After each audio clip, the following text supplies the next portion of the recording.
Ladies and gentlemen, welcome to another exciting episode of ATACS, Adults Talk About Cool Stuff. This is episode 38. It is May 28th, 2018. I am your host, Flex, from Raleigh, North Carolina. Joining me is Ryan from New York. How's it going, Ryan?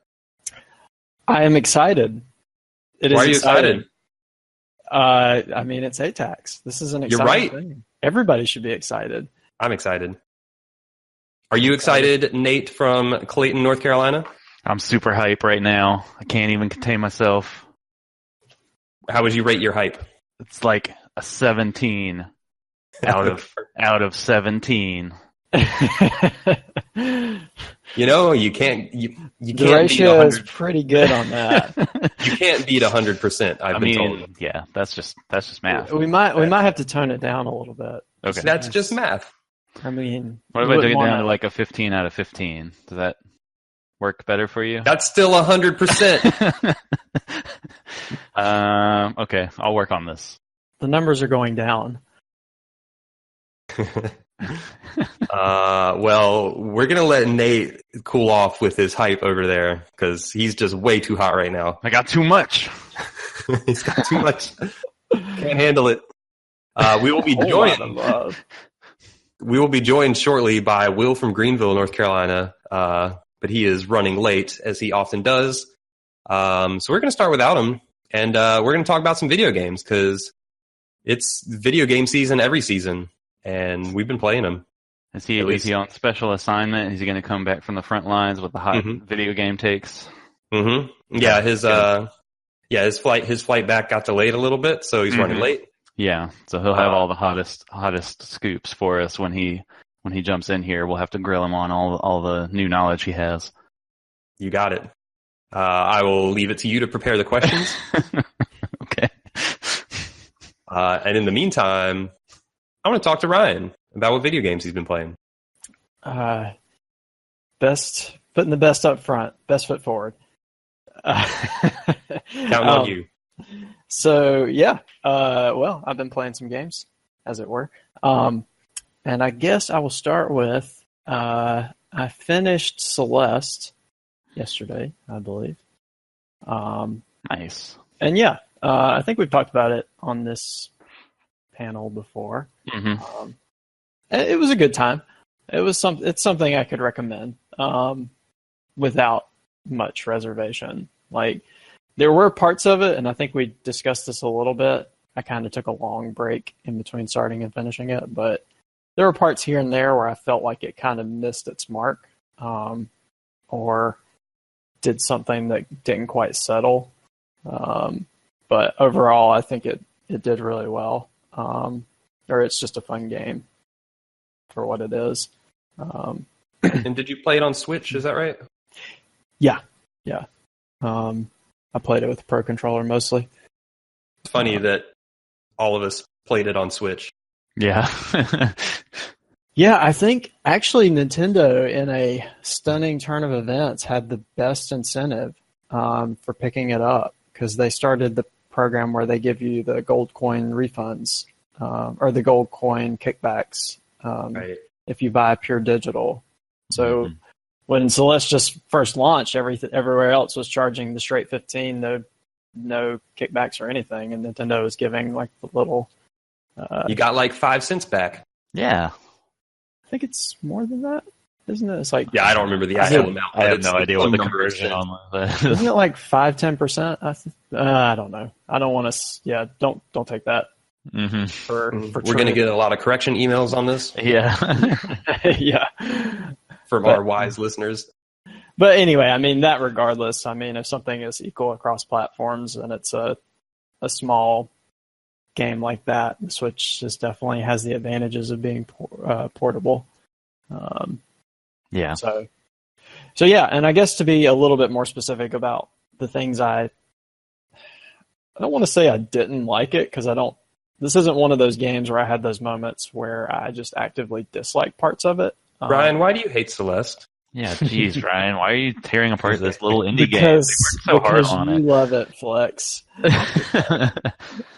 But like we discussed, like with I think that game's third level is one of Oh the best gosh, yeah. examples of like it has these kind of nice controls, and you have these kind of core mechanics of like dashing and climbing, like air dashing and climbing, and a lot of what the game does kind of enhances those mechanics. Like you make those things faster, or if you dash into something a certain way, like you like teleport or travel, like you kind of have to manage that stuff. And then other parts of the game, it's like you're kind of dodging like moving enemies and fuzzy hitboxes, and it just does not feel good. And I think where that game also, where it gets a little bit more cartoony in its like setting and stuff, I kind of get what they're going for, but I think it also kind of undermines some of the narrative. What do you mean by cartoony? Like what parts specifically?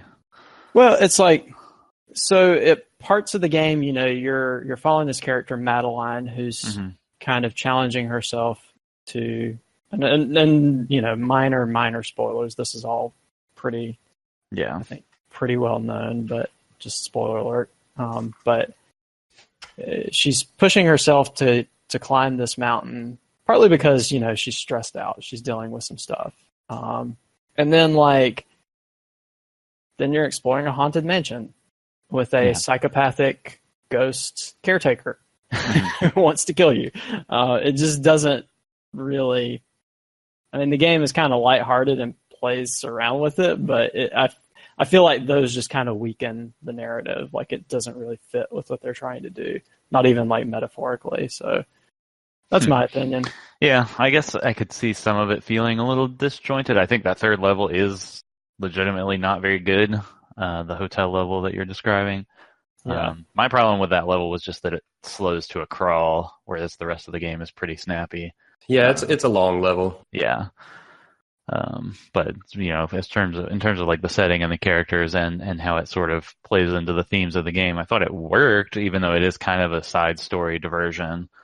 Yeah, I actually think narratively that's one of the more critical chapters, because at first I thought the relationship, and maybe this is just a weakness in presentation, and because at first for me the side story the story with the hotel manager guy did feel like a side story. Yeah. But it kept recurring as the game went, to the point where I realized, oh no, this is a central theme to the game.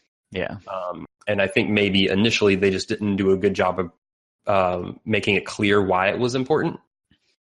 And also, to be fair, I do think that they in Celeste they touch on a number of themes and ideas, and I think different people could latch on to different ones as the main idea. Potentially. Yeah, and he did remain a pretty. I mean, there aren't a lot of characters in that game, but he ended up being like one of the core 3 or 4 characters in that game. Mm-hmm.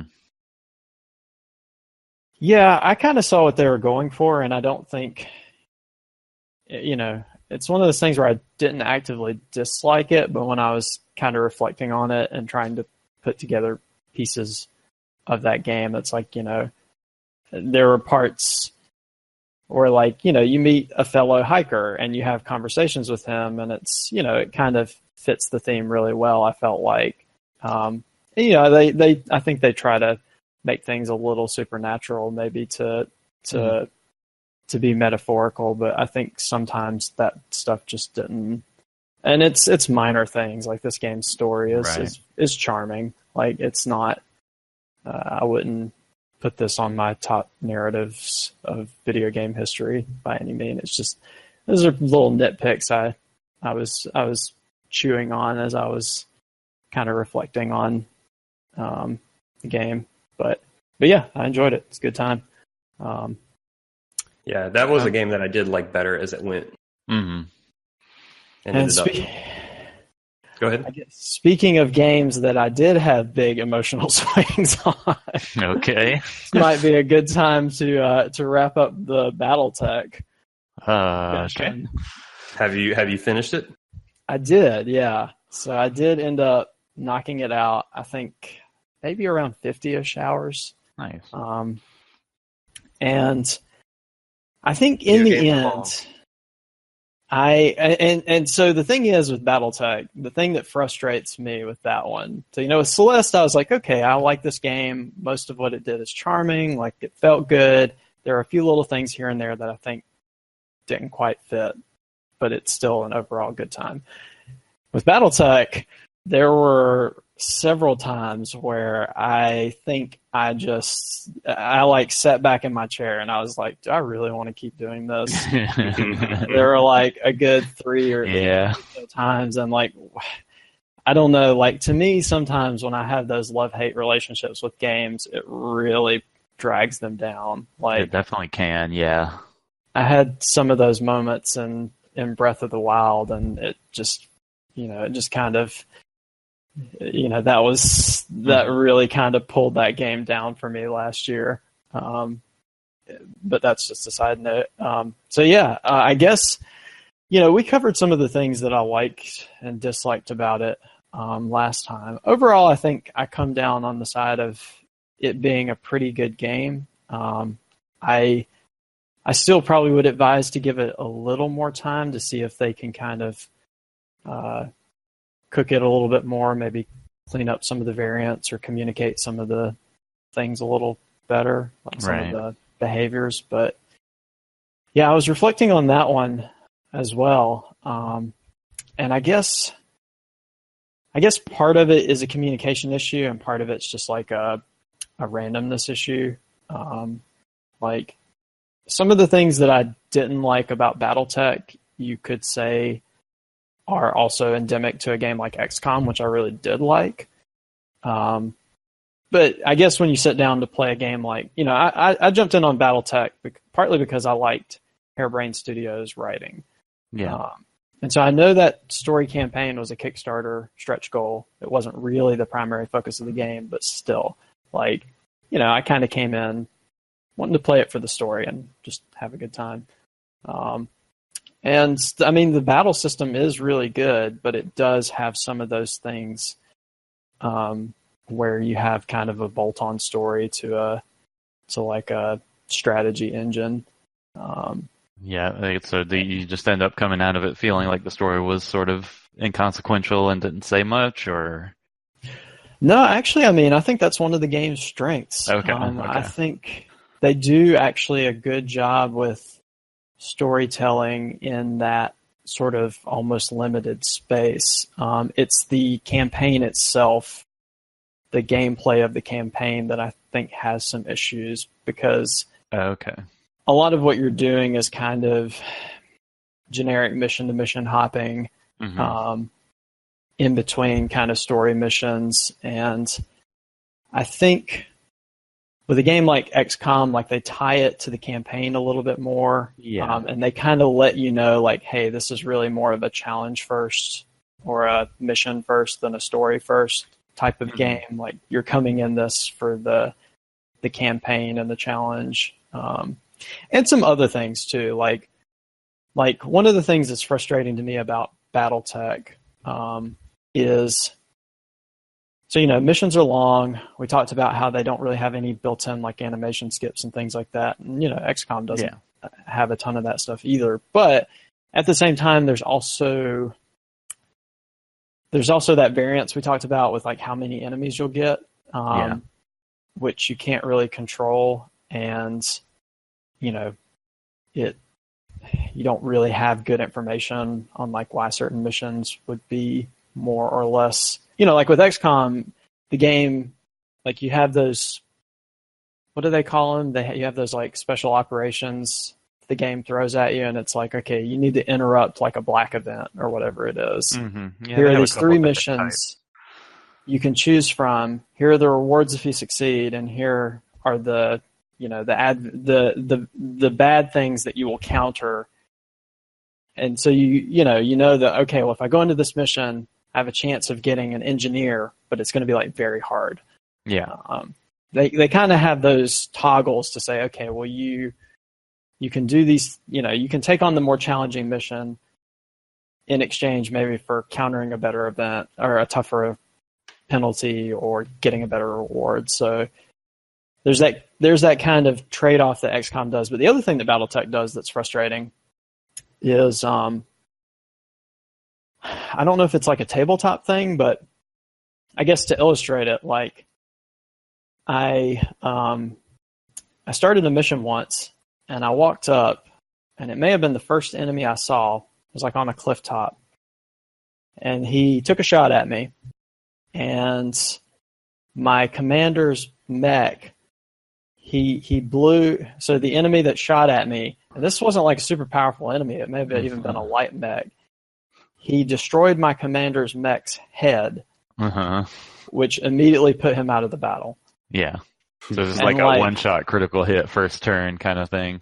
Exactly. Yeah. And I mean, I think the first time it happened, it was right at the beginning of the mission, so I just kind of sat back and blinked and was like, oh, I guess that's the thing. And then, I decided to reload because that's how I was playing that game. But then, if you have that happen, let's say 50 minutes into a mission, and it, instead of your commander who can't die, it kills one of your pilots that you've been playing with for 30 hours. And I mean, I think when the cockpit is destroyed, it's pretty much a guarantee that pilot will not survive the battle. There's no chance they'll come out heavily wounded. They just are dead. Yeah. So it's stuff like that. It's I mean, I guess if you're in the mentality of okay, this is a tough campaign and I'm going to Iron Man it or whatever, you'll suck that stuff up. But if you're just kind of playing it for the story and it's man, these things are taking an hour, and then at the very end, something happens. The enemy, all their shots go to the head, or they blow up my pilot's torso whenever he wasn't really that weak. Or I was a little out of position. It's just and that aggravates it. Sorry, go ahead. Oh, I was just gonna say it. If you're playing it kind of as just a single player campaign, and you kind of have to make those decisions. It's okay, I've just spent 50 minutes on this mission. Something bad happened at the end. I really don't want that to happen. I guess reload. Yeah. And that's not necessarily new to that genre, because I've definitely had Fire Emblem maps that I played 50 plus minutes, and then someone important dies against the boss at the end, and you're like, well, great. Even in XCOM, I mean, you could get a high-level enemy or an enemy that roughly matches the power level of your characters at that point in the campaign, just get a lucky crit and kill somebody. And I do think that I think that's, at least in the games I've played, I haven't played BattleTech, that's kind of by design, is they want it to be a tough choice of ooh, do I swallow that loss or do I restart? Yeah. And I think it also, it requires a big investment, but I think it does require the game to the game kind of has to earn that investment, I guess. And it sounds like you have some problems with BattleTech to the point where maybe it doesn't earn that investment. Mm-hmm. Yeah, it's a combination of it's I think communication, what you come to the game for, and also I forgot to mention this, but one thing is, well, and I've kind of touched on it, is I think the game's pacing is such that it's almost slow to the point where it breaks the immersion. When you're having to either watch all these animations or flip debug options so you can speed things up, and then the battles take so long. And then, I mean, the campaign has some neat progression to it, but it's not quite as tightly interwoven as an XCOM campaign. And I think that's one thing that XCOM does really well, is those things really matter to your high level campaign. Mm-hmm. So it doesn't have quite that same tension and engagement at the outer level. So I think some combination of all those things make it so that it moves slowly enough where you can kind of sit back and just pay attention to what's going on. And especially when it's having some technical issues, or you have a game crash, it just really kind of rubs that stuff in your face. Was the technical issues, were those pretty prevalent during your playthrough? So at the very beginning, I had a crash that cost me a half a mission. That only happened once, but it happened at the very beginning, and I lost like 40 minutes. So anytime the game lagged past that, I was always kind of on the edge of my seat. They patched it, and I think that may have fixed that. But like there were loading times, there were slowdowns. I had like my frame rate go down, and I've got a pretty solid PC, so that's seeing the slowdowns and things like that.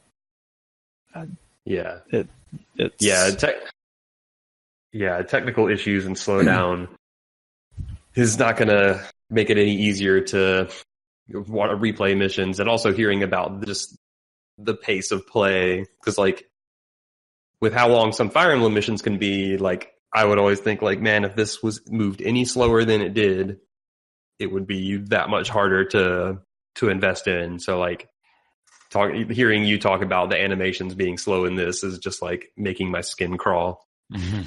Yeah, it's tough to put my finger on, but I mean, I don't want to belabor it. Like overall, I did enjoy, like, the combat engine is super engaging. Like there are all these little settings you fiddle with, and you have these satisfying encounters where, like, I mean, sometimes you'll come up to an enemy mech and you'll shoot it, and like you'll get a lucky salvo and like blow its chest open or blow its head off.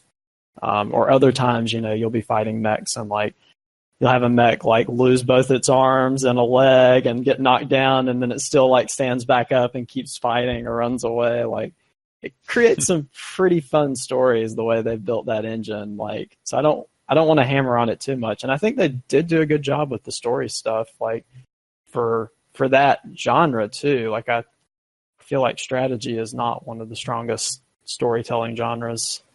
That may just be me, but so they did some good things with it. It's just there was sort of a love it or hate it to that. Like when it wasn't clicking, I was like, oh boy. And it's a long game too, so so they put a patch those issues aren't minor. Yeah, they put a patch in to fix crashes, I think, early on, and maybe if they patch a couple more things here and there, like, it'll tighten it up a bit. I don't know if it needs a lot, but I feel like it needs something to not have those rough edges. But anyway, yeah. So there were those things, Celeste and BattleTech, and then I guess the other game I wanted to talk about a little bit was I started a game called Iconoclasts. That's one that's been on my backlog for a while. How much of it have you played?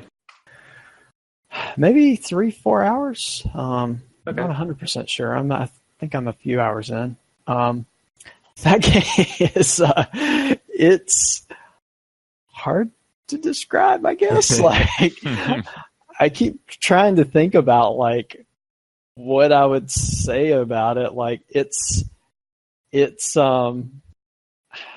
animation style is definitely one of its strengths. And I think it has a lot of like funny, like little quirky story beats that are like, I don't know that I would call it anime, but it definitely has some of those vibes in terms of its setting and storyline. And the gameplay is actually, I enjoy it. Like, I don't think it's necessarily like revolutionary or deep, but it's got a pretty good like. I forget. I've seen videos of it, but it's been out for a while. But I forget. Is it mostly melee or ranged combat? I do mostly ranged. You have It can be a mix. Yeah, you have a melee attack, and it is pretty strong. And I guess it's sort of like, so I'll say Metroidvania, because I would say in general that's kind of what it reminds me of. Like, you have a ranged attack, you start with like a short range stun gun. I've got like a second ranged weapon now, plus the melee attack.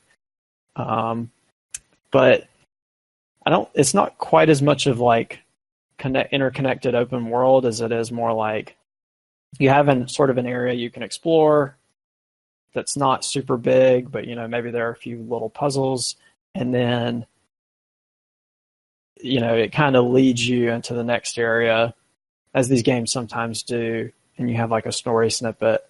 I guess at least at this point, it still feels fairly linear.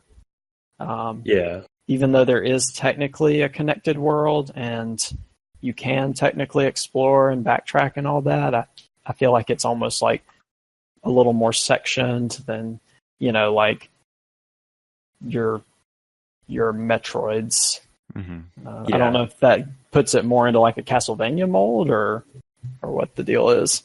Yeah, possibly. And there is a wide.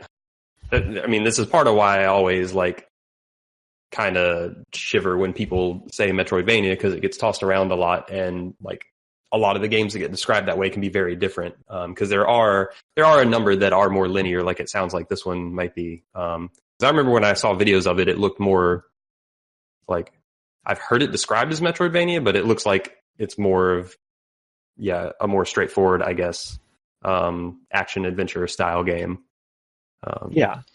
I'd say that's right. It's not necessarily a bad thing. It's just a different kind of game. But yeah, so far I'm enjoying it, and it has a very unique style. Like the pixel art in that game is really good, and it has some kind of humor that matches it. Your protagonist is, I think, this blonde-haired engineer named Robin. And it's very expressive. Whenever you walk up and something crazy's happening, they have all these expressions for your character that are, I don't want to say full on anime, but they definitely have some of that vibe where, they're just very cartoonish, very obvious. But it's entertaining. So far it's been really entertaining. It seemed neat. And it definitely has a look to it. I pulled up some screenshots here. I like the look of it from what I've seen. Yeah, so we'll have to see where it goes. But story is very science. Very, I don't know. I feel like I've seen this kind of thing before, but it has a lot of these weird science and nature beats that you would find in an anime. So, I'll be curious how that one goes. That's one I'm definitely curious about playing as well. Because there was a period earlier in this year in January or early February where Subnautica, this, Celeste, and Into the Breach all came out, and it's just indies were just coming out nonstop. And I still haven't gotten to a lot of them. Yeah, same. This one and Subnautica being the main ones, I still really want to play. Well, so far I would recommend it. I mean, that's still a fairly short amount in, so we'll see if it drags or anything, but I'm not getting too much of that. It's still clicking right along. Nice. And it controls well? I do think snappy? I do think it's got a pretty good feel in terms of just the base combat. Again, it's not super challenging necessarily, but the controls themselves work pretty well. Cool. And I'm playing on standard mode, which I guess is easy. Or normal. Are you playing it on PC? PS4. Okay. I picked it up during the Golden Week sale for a few dollars off. Nice. But I guess one thing I will mention before I hand it over, this may or may not make a good segue, but it being Memorial Day weekend and I guess having a little free time, I did get an itch to try something kind of bigger and more I had this itch to do a strategy, a big strategy game, and so I went and made an impulse buy of a certain game, and so I'm now trying to survive the Ice Age. All right. How punk is your game? It's very punk, kind of steamy. kind of frosty. So Yeah. I've been starting the first few hours of that, but that may or may not be a good segue. Yeah, I think there's going to be a lot of Frostpunk going around. I also purchased that recently. That's going to be the next big game I play as well. And I think Nate has been playing some Frostpunk. I have. Before we get into that, just real quick, our man in the field, Will from Greenville, has joined the building. How's it going, Will? I'm here. I've been doing some investigative reporting. Mm-hmm. That's what we rely on you for. Yeah. And I've learned that squash casseroles take a while to bake sometimes. Yeah, they can. They can. What kind of squash you working with there, Will? Well, just a lot of different summer types, you know. Okay. We're part of a CSA, and so we get it delivered every week, and so we got to find something to do with all these veggies. So you were just like, opened up the box this week, and it was just like, this is just a box of squash. That's it. Let's slice it up and put it in a casserole dish. Let's and get call rowdy. It yeah. I'm on board. I'm on board. Yeah, obvious conclusion. Yeah, that's what I would do. Well, I'm glad you have made use of the squash and made a casserole. And how did it turn out? Winner. All right. Yeah. That's all you can ask for. Yeah. Well, glad your casserole was a winner and that you have joined us. Glad to be here. And I guess back to video games. Segue. Yep. We were just to clarify. In the Ice Age, I don't think I've encountered any squashes. So that's disappointing. My poor citizens in Frostpunk are not surviving on squash casserole. They are surviving on soup that has been filled out with sawdust to make it more filling. Are you doing the sawdust? Well, people got to eat, and the nutritional content is not quite as important as that they have full stomachs with to go to work. Man, having a full stomach is important. Yeah. I feel like maybe I'm in the early naive state of Frostpunk, but things are going very differently. Yeah. You haven't stooped to Nate's level yet. Again, man. Early, my children are all in shelters. That's good. You haven't put them to work yet? That's free labor, man. They're helping out in the workshops. Yeah. They're apprenticing. See, there you go. That's the first step. Now take the next. Yep. I look forward to witnessing Ryan's slow fall from grace. Next podcast, I'll just be on and be like, you don't know. You don't know. You haven't seen the things that I've seen. You didn't have to. You weren't there. Boy. Unless you walked in my shoes. We were all in this together. So I think I'm very hopeful right now. Yeah. So I think last time we had heard from you, Nate, you were like some weird religious dictator or something. Well, no. Don't put words in my mouth. I was not a religious dictator. Okay. I gave faith to my people so that they could survive the coming storm. You see, call it what you want. You see, strength has to come from within, and if it's not there, then we have to look above to find it. You're really not doing much to prove that I was wrong. So look, the Frostpunk is a setting of dire circumstances, and what slippery slopes are you willing to go down, right? Uh-huh. But this is how dictators are made, right? Yes. And I did not go full dictator. I will be clear and honest about this. I did not go. You're not a tyrant yet? I did not become a tyrant. My people survived the storm, and there were minimal beatings.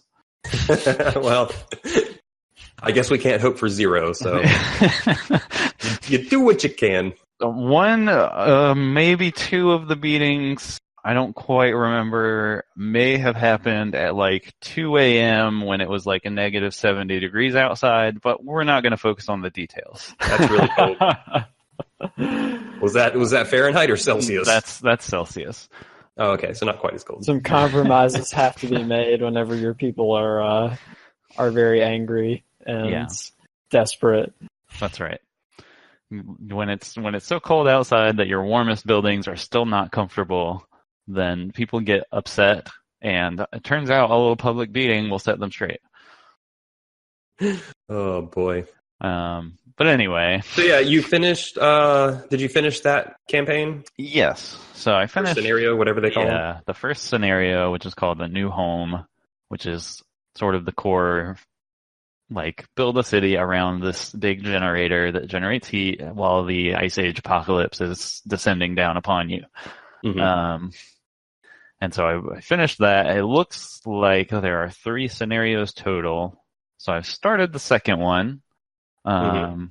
Which is a similar structure. You go through the days, temperatures go up and down, you gotta scavenge for resources, but the main objective of this one, rather than just to survive a certain amount of time, doing whatever possible, is that they have an added wrinkle of there are 4 buildings from the start of the game that I have to keep above a certain temperature.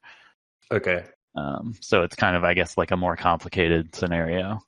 Mm-hmm. Also, you have way fewer people, and the goal of this scenario is to basically build in a city of automatons, so you can build robots to do things for you, and they don't care if it's cold.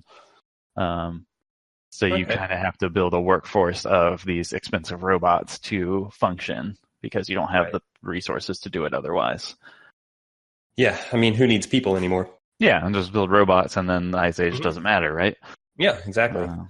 So how long do you think that first scenario took you? It was probably a little over 10 hours. Okay. Not super long. Are there difficulty options? Or no, I want to say no. All right.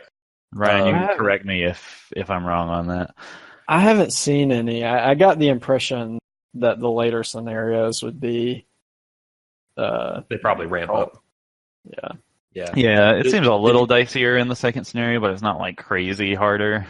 Yeah, was the first one hard, or did you find it pretty manageable? It was pretty manageable, I think. I felt like I just stayed on top of things by like pausing a lot, because you can pause at any time, and like making sure I was always being efficient about everything and like trying to plan ahead, and didn't have any serious problems. Which is why I didn't have to go full dictator on them. Yeah, that's one of the things so far in my first few hours. Like, I really like it. And I think, I don't know that other games in this mold, like if you think of like a Banished or a Caesar or even like a Roller Coaster Tycoon, like it's kind of like people sims, like those games are actually really hard too a lot of the times. Mm-hmm. Like you can very easily mismanage and just like blow things up. But so I don't know that this game is necessarily harder than those, but it feels like I think it presents as harder. It presents as weightier, right? But I don't know that mechanically it actually is. Yeah, the presentation is very good. Like it's very, it's sort of like this War of Mine. It's very personal, and it also. Even though I feel like I'm making progress, I still don't feel like I'm getting ahead. Yeah, I do think that's the one thing that it does really well on its difficulty, is that even when, like, yes, objectively, like, you're doing well mechanically, it's hard to feel like, oh, I've got this and nothing's going to matter anymore. Like, it's hard to get to that point.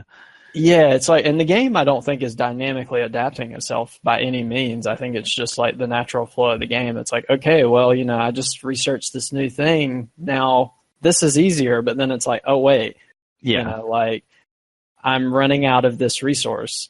I need to like scramble to like pull together people to like build a new building, maybe of what I just literally just researched, or like I just got more people, but then it's like, oh man, like my food production's not that good. Yeah. So it's like, oh, I've got all these new workers. Yes, like Yeah. I can get ahead of the game, but then it's like, wait, I have to feed them.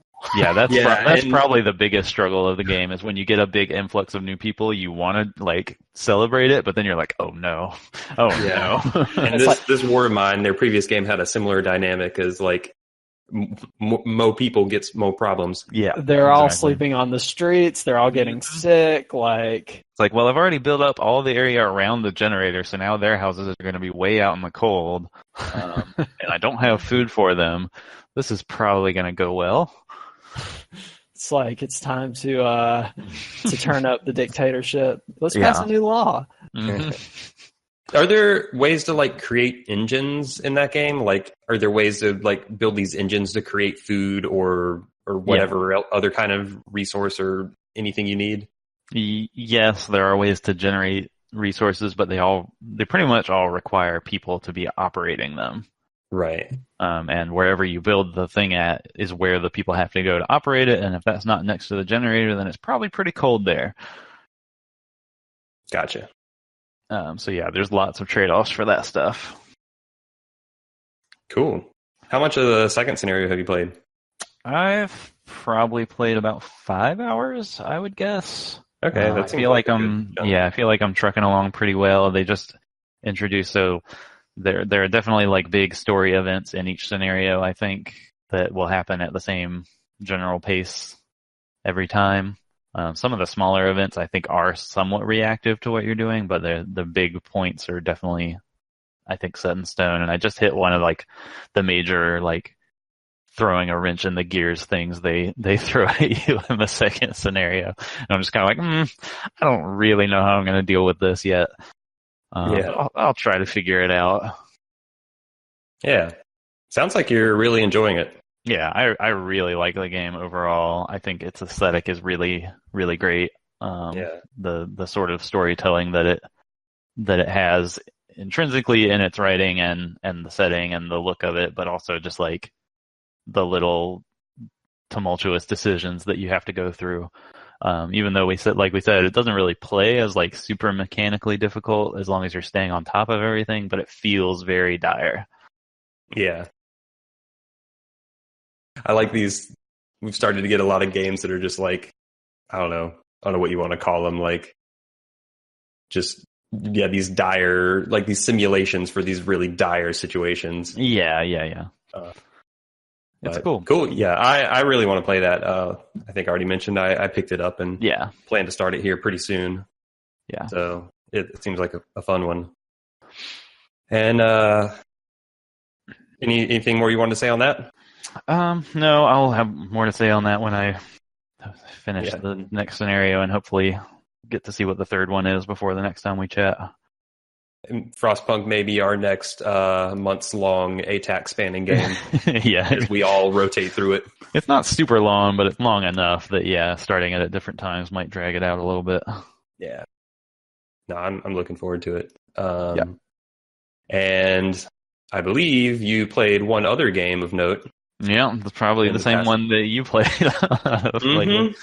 So both Nate and I have finished God of War. Yeah, we should probably talk about that. Mm-hmm. Nice. Considering that's most of what I have to talk about. That's a game that I actually don't think I've played a God of War, but from what I've been hearing about this latest one, it's definitely pinging my radar. I'm hoping like it'll go on sale later this year before the year's out, and I can pick it up. And it should before the year's out. It's early enough. Yeah. I definitely buy Black Friday around that time. I would think it should be. They will definitely be bundling this game with PS4 Pros. Yeah, if you want a PS4 Pro. That's another thing too. I guess after all that time on Monster Hunter, I have been kind of thinking on the PS4 Pro thing. Yeah, but and this game would look darn good on a PS4 Pro. It looks real good on a regular. I'm sure it looks even better on a Pro. Yeah, this is probably one of the best console games I've ever played. Best looking console games I've ever played. Yeah, for sure. Just from a visual standpoint. It's really impressive. Yeah, it's like surprisingly colorful for and varied. Yeah, for the kind of game it is thematically, like they do like magical effects and magical locations really well. Like places feel very like magical or alien or like otherworldly or whatever in very distinct ways. Yeah. Yeah, and they also, there's a good amount of variety as well, because you bounce around a little between different realms of Norse mythology. Yeah. And they all have very distinct look to them that's really cool to see. So, Nate. Uh-huh. What do you think of God of War? It's a pretty good game. uh-huh. It's a big thing to talk about after all that. Yeah. Now it's time to start throwing some shade. Well, yeah, I mean, I definitely don't love everything about it. I've already, I think, at least twice on this podcast talked about some of my problems with it on a mechanical level and a pacing level. But overall, I do think it is a very strong game. They put a lot of game into that game. Yep. And which is where a lot of my problems come from. Yeah, a lot of people really like that, and that's great. And I didn't quite get all of that out of it, but yeah, hey, there's a lot of stuff there, and it's all very high quality. Like, most of it is. Yeah. They put a lot of stuff into this game, and some of it is very, very good. Yeah. Some of it does not feel like it fits to me. Yeah, I think that's where we've both, from talking about it, kind of came down, is that there's some parts of it that just don't feel like they make the game better as a whole. Yeah. And I think the other thing we've talked about is the game, I think, has a pacing problem. Yeah, for sure. It's kind of a slog in certain spots. I feel like it could do what it does at a lot brisker pace. Yeah, it could be edited down some for sure. I think some people probably like that slog, if you came up with a better term for it that wasn't so negative, I guess. Yeah, I guess so. It really takes its time with where it's going, to the point where like you can kind of spend hours like progress, doing main story missions, and like not a lot's happening. Right. And I wish they could move it at a better clip. Is there an analogy like you can think of off the top of your head? Like, I know, and it sounds like this is not the case, but I know like when we talked about Fury, for example, which is a very different game, but that game was combat and then kind of dialogue. And I know we had different opinions about that kind of cooldown period, but this doesn't sound like it's a cooldown period type thing. It sounds like maybe it's like quest pacing or something else. I think it's just like, if you think of it like a standard big spectacle action game, they're typically like in the 10-hour to 15-hour range, like not super long games. Right. And this does like all of the same things you would expect from like a big spectacle action game. And it does them all very well generally. But then it's like a 30-hour game, and it's not it's not a 30-hour game because it does like, it doesn't cover twice as much ground. Yeah, it's not because it does twice as many like a variety of things. It just does those things more. Yeah, and more slowly. Yeah. Gotcha. Yeah, like I don't feel like it covers any more ground than like the previous God of War games did, which were like 10-ish hour games. It just takes a lot longer to do it. And a lot of that's just like, there's just more combat, there's more climbing, there's more animations and things. It's just like, it just takes longer to do everything. You spend a lot of time sailing around on your boat from place to place. Just moving around the environment is very slow, and in some ways I think it's a deliberate choice, but it does make some parts, and the parts are probably going to feel different for everybody. But it's just like whenever you just want to do a thing, and then you have to spend 15 minutes like going through slow walking and climbing animations. Like when I finished the game, I was like, okay, do I want to because it basically dumps you back in the world. Yeah. It was like, you can go do any more side stuff you want to do. And I was like, oh, do I want to go do any of these quests or do these side challenge rooms or defeat the Valkyries, which are like the big boss challenges at the end of the game. Mm-hmm. And I'm like thinking about all this stuff, and I'm like, oh, it's going to take like 10 minutes just to like maneuver across the world and get to this point. And Yeah, it's just to get there. Yeah, it's like just thinking about maneuvering around that world is just a headache because everything just takes forever. And like they even have a fast travel system, but it's just not fast at all. No, it's not. It is the slowest fast travel you can imagine. Yeah. Because like there's like this thing. I don't think this is spoilery to say how this works, but like so like if you want to go to a different realm, you have to somehow get back to the center of this lake. And then you have to like rotate this big thing, and then you have to like walk through a teleporter, and like all of these things have loads involved, like each step of the way. And the load long animations and everything.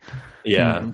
And it just and then you get to the new realm, and then you have to travel across that, and it's just like all of it just takes time. Yeah, and you can't even fast travel between realms, which I didn't realize until I was near the end, and then when I like wanted to pop back to the fire realm, Muspelheim, to do those challenges, I like went to a fast travel point and was like, all right, I'll just pop over there and see what it's like. And I was like, oh, I can't just do that. Yeah. I have to walk across this world first. Yeah, and then you realize what happened. You're just like, oh no. Oh no. Yeah. So that's really my big problem with the game is it just feels like, so I kind of came away from this game feeling oddly similar to how I felt coming away from Horizon. Mm-hmm. And that both games I thought were very, like both games I think have very good combat and have a very good story, characters.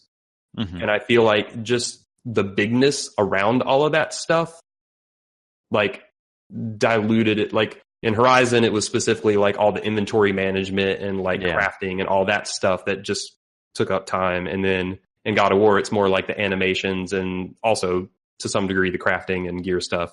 Yep. And I came away from both feeling like I can envision like a more restrained, like 15-ish hour action game that still conveys that story and still has that combat that I would have probably enjoyed more.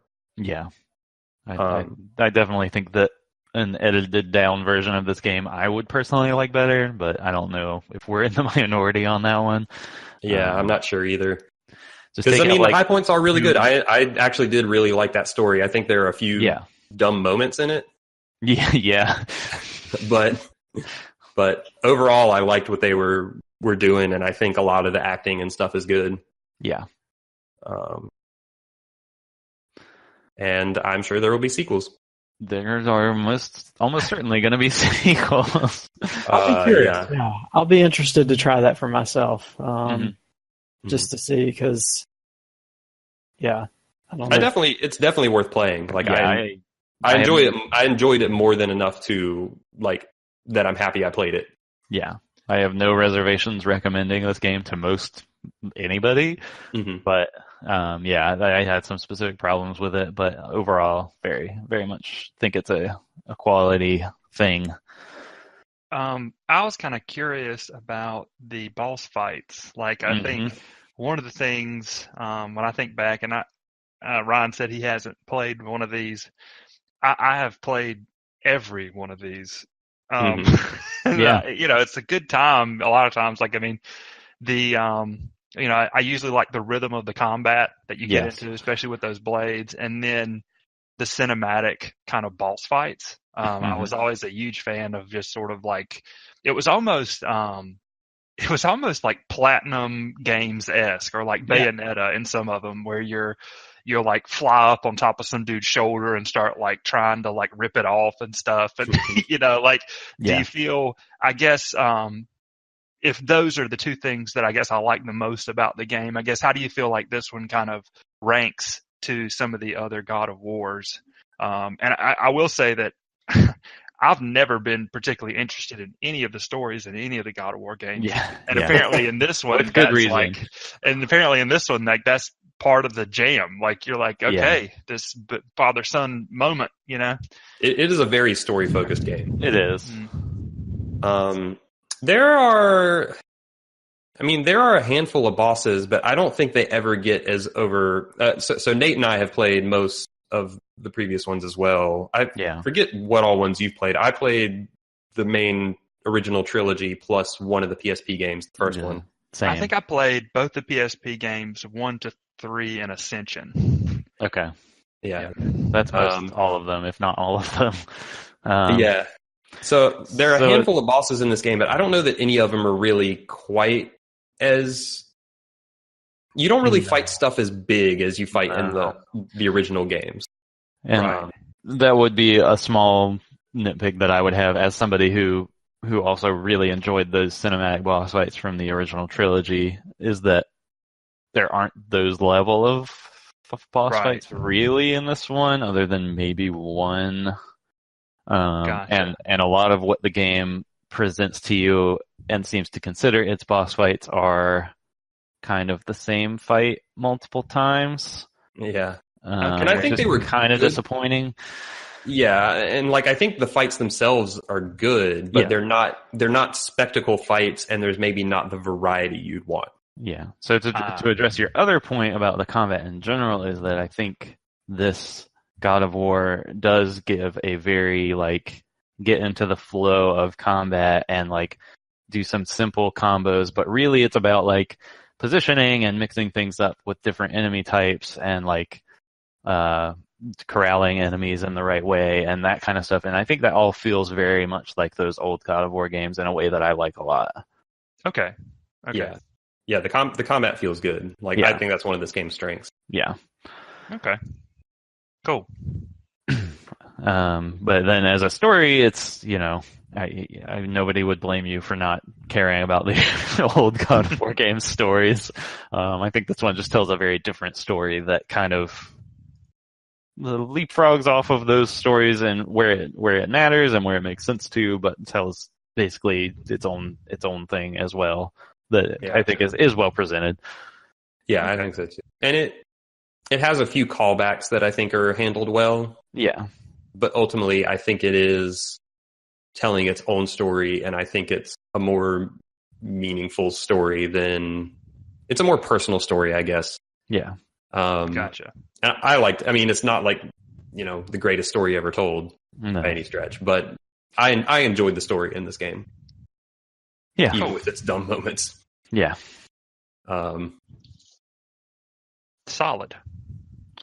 Yeah.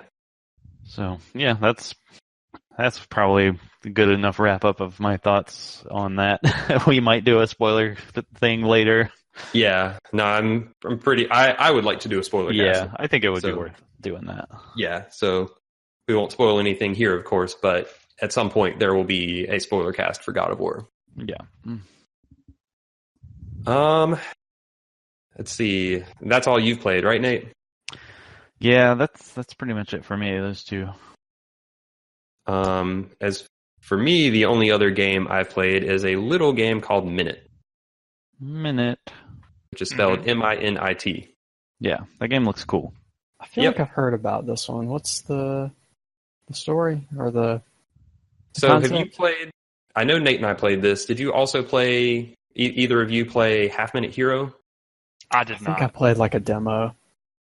So, similar to that game, the premise is you have a minute to do things, and then you die at the end of a minute. So every time that minute's up, you go back to a safe house, whatever the last one you visited was, and venture out again. But then certain things persist between runs. So any items you pick up, you will keep. That includes weapons, that includes keys to unlock doors, all that kind of stuff.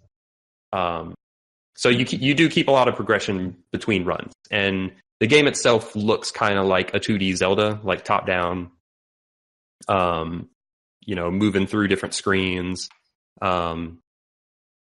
And the combat is very similar, like you just poke your sword out. Mm-hmm. And yeah, you're going through and it's, you're trying to find something you can accomplish in a 60-second time frame is basically the point each time you set out. Mm-hmm. And that's the whole premise of the game. Yeah. It's a good premise. Yeah. And they're pretty clever with it. They even have jokes in there, like there's this old man looking out of the ocean, and you walk up to him and he starts telling you a hint, but he talks really slow because he's an old man. That's good. So, like, if you don't run right to him from the start of your run, you're not going to hear everything he has to say before the minute's up.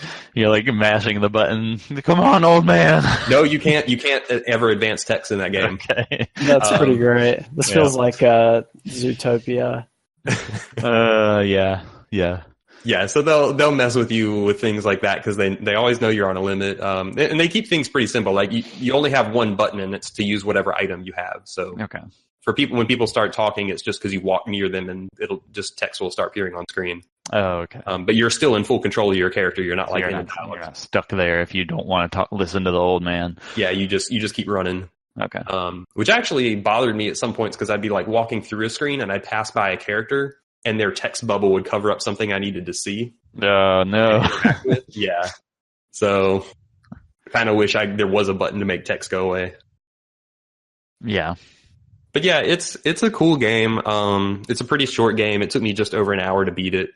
And there are like achievements for completing in under 25 runs. So that would be under 25 minutes. Oh, yeah. Because each run is a minute.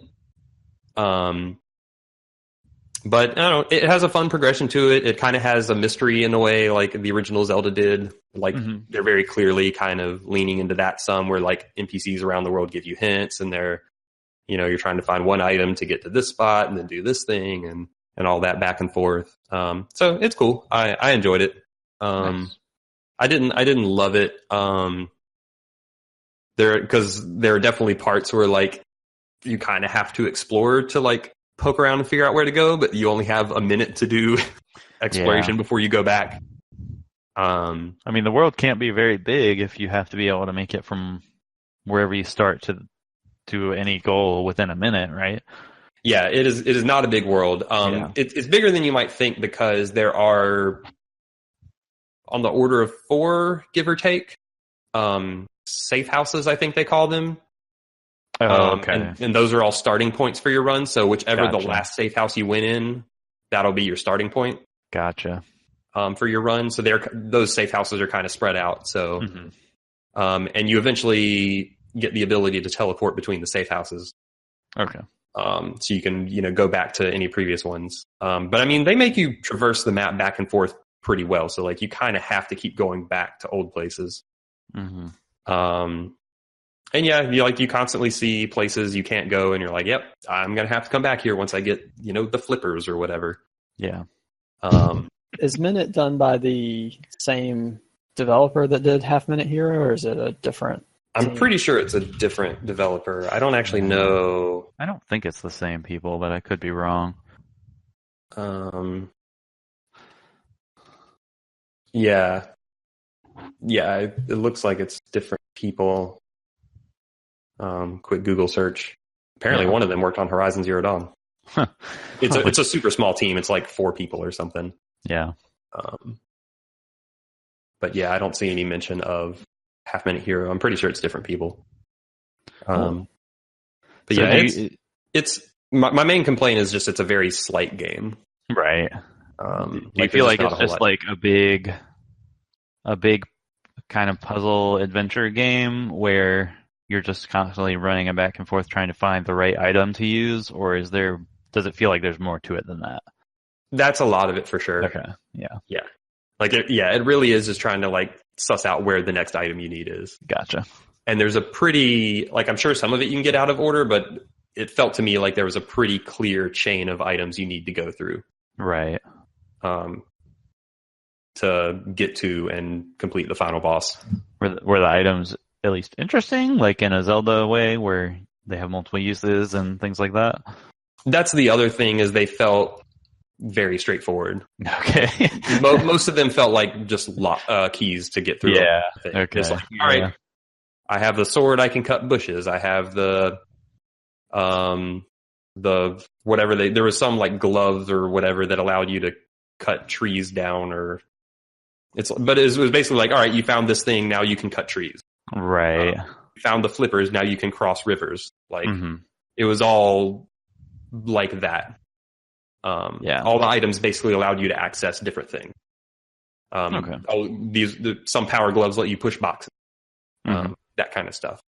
And they didn't really get in the way. I mean, because each run's only a minute, so yeah, that's true. They couldn't really get much in the way of like elaborate puzzles or anything. Yeah.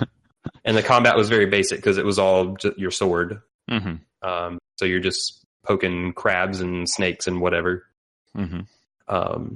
So yeah, it's a very simple, very straightforward. When you beat it, you get like a New Game Plus style mode where every run is 40 seconds instead of a minute, which for some sections seems really tight. Yeah. Because there were a few sections where I would finally figure out what to do, and I felt like I could barely do it in a minute.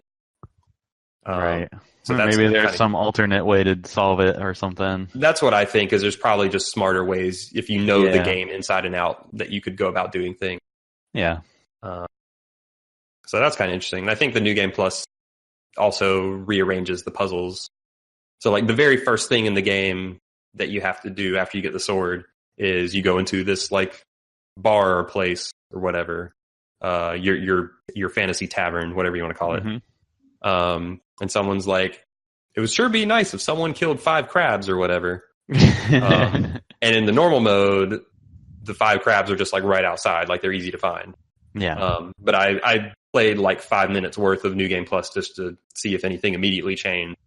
And I immediately only saw 3 crabs. Uh-oh. And they were just all placed in different places. So like I had to go hunting, and like the other 2, and you have to kill all 5 in one run, and the other 2 were just like placed in like trickier spots. So I think they change up a lot of that stuff in the New Game Plus as well. Okay. So that sounds like it's probably worth playing through if you really enjoy the game. Yeah. And I think people who have like really gotten into optimizing. So like after I beat it, I like tried to go watch some speed runs, and I saw some people who had done it in like 9 runs. Yeah. So like people are really finding ways to optimize it, which is kind of neat. But I'm probably done with it. It was neat. I wouldn't say it's amazing, but if that idea sounds interesting to you, I think it's cool enough. Yeah, I definitely want to try it out. That's all I've been playing. Nice. So I'm going to throw it on over to our squash casserole reporter, Mr. Will, and ask what you've been playing. Well, when you're not making squash casserole. Yeah. How's that squash casserole sitting? It's still good? We all okay over there? Everything is okay on squash casserole. Everything's on the digesting squash casserole front. Yeah. But yeah, there's I guess there were 2 things I thought would be fun, or at least semi-interesting to talk about. And I think, have I talked about Far Cry 5 on the podcast? I don't think I have. I don't think so. Yeah, I don't think so either. So I want to hear about Far Cry 5. So about a week ago, maybe a week ago, I finished it. And did you play the whole thing in co-op? That's it. Because my follow-up question to that is, doesn't only the host save their progress in co-op? Oh, it's even better. Okay, but yes, great. Yeah, I mean, sort of. You know, it's weird to me that this particular team, you know, also, well, it's not this exact team, but it's the same publisher, you know, and you know, by name the same developer. You know, the other game I guess I played last year that. I mean, I knew what to expect, but I had a good time with it, was the Wildlands, Ghost Recon Wildlands. And some of the problems I'm about to describe to you were not present in that game. So, great. Not only is there the stuff with the host progress, all right, but there are also skills in the game. Oh, like so there's a skill tree. Host progress? Yeah, so basically, at any given time, I mean, you can. Here's the better thing about 5. All right, so Ubisoft is like incrementally getting better at this, but they still haven't really got it sorted. So 3 didn't have co-op. Yeah. 4 kind of had co-op. You could get in the game and play like side missions with people. So you could like hunt or I don't know, do like glider challenges or something, but you couldn't actually play the main story. And in 5, you can play the main story, but you don't actually get credit for it. So so that doesn't matter. I mean, on one front, of course, you're not going to get any story achievements or anything. But if at any given time you go back to your game, your story progress is basically exactly where it was the last time you played single player. So for me, that was like at the very end of the tutorial island. Right. Okay. And then, but of course, your weapons and your money and stuff carries over, which is kind of helpful, but not amazing. The biggest irritation with it is that there is a skill tree, and it's pretty fun. There's a lot of interesting abilities in the skill tree. I'd say about half of the skill tree is gated by story progress. So you can't actually, there are skills that say you have to take out like a certain lieutenant, which is one of the 3 main baddies in the game. But of course, since you're not getting any story credit, you never unlock those skills unless you were to go and play your own game and do the content again. So the game's co-op is basically like you play with a friend and play yourself. Yeah, the co-op is sort of like you get to be a gimped buddy. You only have access to half a skill tree unless you've played. You have described this for me in 2 minutes, and I fully understand how this basically makes it not playable start to finish in co-op form. Yeah, I mean, we did. How can they spend years making this game and not think about this? I don't know, man. I really don't know. And the thing is, there's a co-op trailer. Like, I mean, they advertised this with the song, like from, I think it's like the Turtles or some old 60 band that's like, so happy together. Yeah. So, and I was like, oh man, great. They're finally getting the memo that these open world things are fun in co-op. And they didn't really get it. So that was, one thing. Between Far Cry 5 and Monster Hunter World, really nailing the finer points of co-op play. Yeah. Great year for co-op. To be fair though, Monster Hunter World, you do save all your progress. Yeah. So that was the first ridiculous aspect of this game. But at least Far Cry 5 offers like a really good nuanced version of like the slippery slope rise to power of a religious zealot, right? So good. To me, that's Frostpunk. I'm sorry. They played it safe. They played it safe like every way you could possibly play it. So like I'm really not a fan of the whole like they found this secret gas that you can sort of refine from some sort of funky plant. What's it called again? Bliss. That's right. And so you can...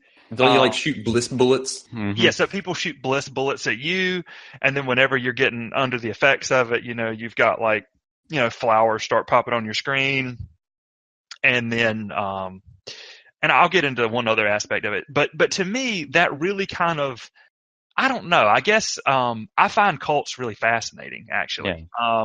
Like I've always found, and of course, this is up for debate, but not in my opinion. But like for instance, like reading books and watching documentaries on Scientology. Yeah. I've always found Jonestown to be really fascinating. That whole story. Yeah. So I don't know that I really expected them to nail it, but I guess I would have liked them to actually try. Which to me, I don't even feel like they tried. I feel like it was just sort of like, well, what an interesting, conceptual framework, and let's just not push it, So it's very much like, anybody who did things that were kind of, maybe against their own interest or whatever, they're all brainwashed or whatever. The other thing that kind of irritated me is that they did take this system that they took out of Wildlands, at least I would think it was from Wildlands, where in Wildlands there are all these different areas of the map in Bolivia or wherever the heck it take place. I mean, you can tell how much I remember about that game. Yeah. But there are all these different areas Cocaine of the Mountain. map.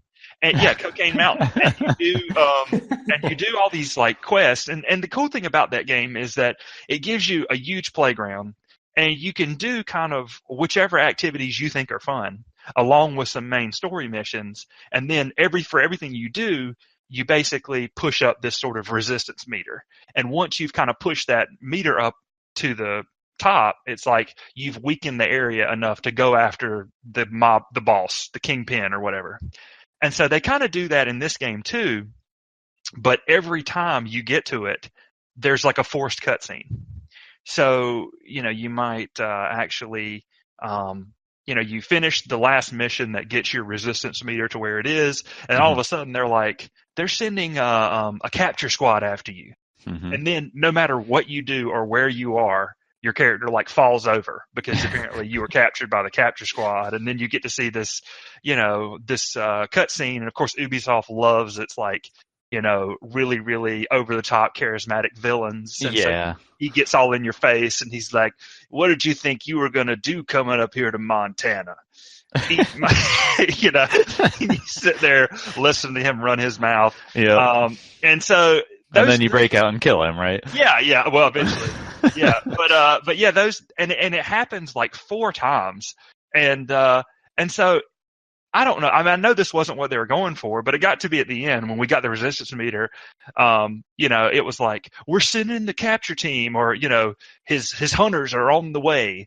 And so, my co-op partner was like, hey man, do you want to go do this other thing? And I'm like, no, because in 1 minute, we're going to get yanked into a cutscene. So we shouldn't even start anything. So we just sort of put our controllers there and stood there until, the cutscene started when they, yanked us into it.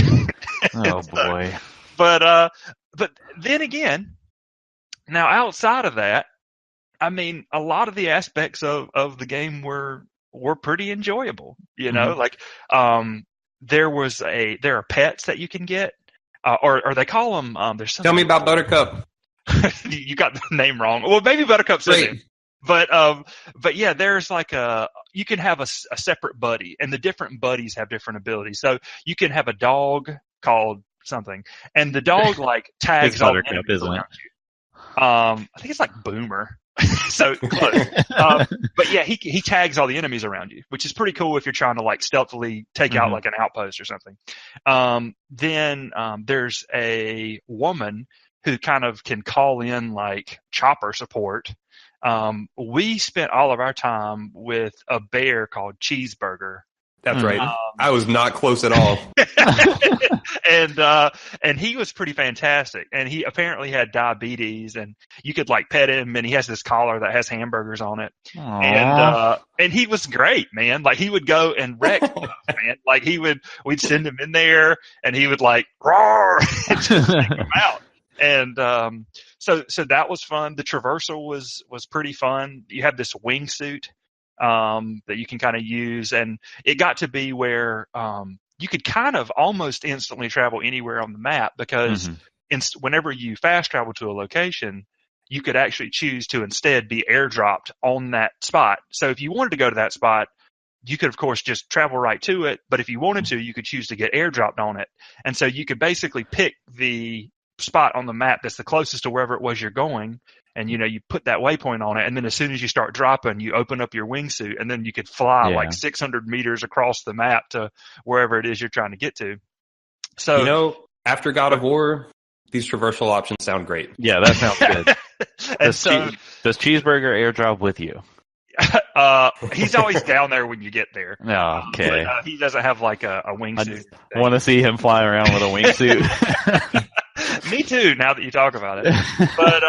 But it was one of these things where, the developer just can't get out of their own way. You know what I mean? Like, it just seemed like, there's so much, not that there's so much potential, because I mean, a lot of these games have, I mean, it's far from the first time that there's been a fun open world co-op game. To me, open world is like ripe for fun co-op. But especially something like because like, the thing I liked about Far Cry 3 and 4 so much is they were just like these big, goofy, hilarious, fun sandboxes with a lot of stuff to do and blow up and whatever. And like, that's the kind of open world that seems especially ripe for good co-op. Yeah. Yeah. There, we spent a lot of time getting what they call these prepper stashes, which are kind of funny. Basically, I guess maybe it's part of the whole down home tootin' aesthetic, or whatever you'd call it. But there are a lot of like doomsday preppers who are up there in this place in Montana. And so you can find these stashes that they have like underground, and they're all kind of different. So you might find one that requires you to like shoot a switch through a window, or one that requires you to drain the water inside of one, or whatever it is. So there's usually, we found all those really interesting to kind of puzzle out, try and figure out how to actually access the stash. And usually you get in there and they'd have a couple skill points and some ammo and stuff like that.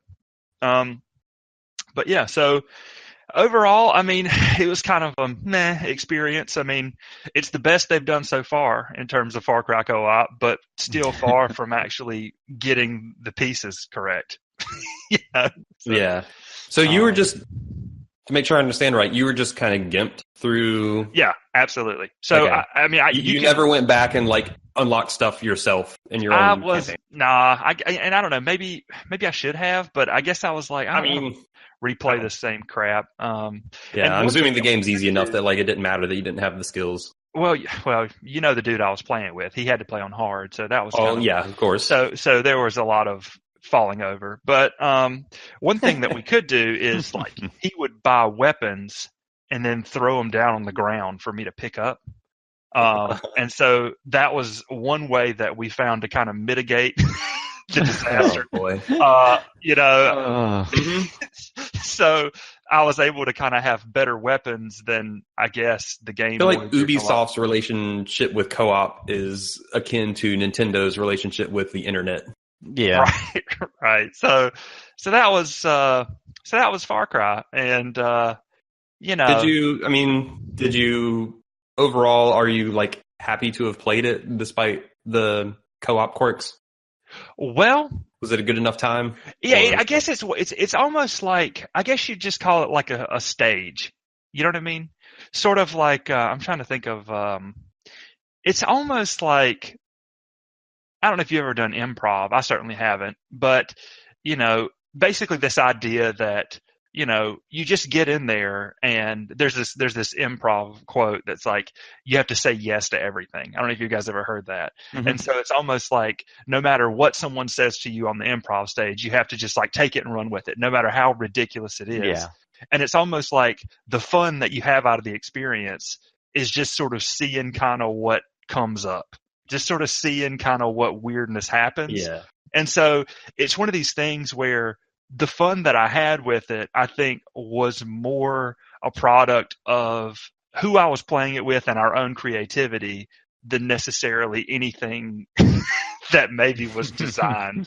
Right. I mean, they certainly put a lot of tools in there that you could use to have fun, but for every tool they put in there to have fun, they put in some garbage that was frustrating.